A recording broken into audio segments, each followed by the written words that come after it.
All right, traders, it is the 15th of June, 2017. My name is Jameson. Welcome to Behringer Trading. We are looking at a daily vertical bar chart of the S&P Mini Futures. We can appreciate there's a nice bullish ascending channel that defines the upper limits and the lower limits of the current trend. It's helpful in identifying overbought conditions and oversold conditions. So you can appreciate every time it hits this upper trend line here that it's overbought, and it works off these overbought conditions when it's trending by trading laterally. So we have this lateral, we have a trending market, and then when we have it where it's actually a trading range and it breaks out of that range. So that's kind of where we're at now.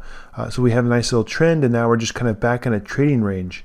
But the question, or the reason I'm looking at this, is because we're looking for, where, when a trending market's here and we're in new territory, how do you know whether we're overbought? Like, I mean, how do you do that?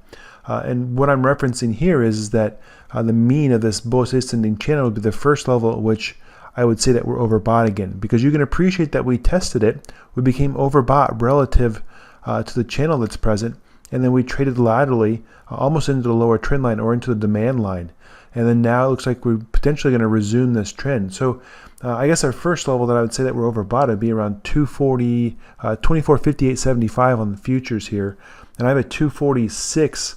248 target here on the S&P.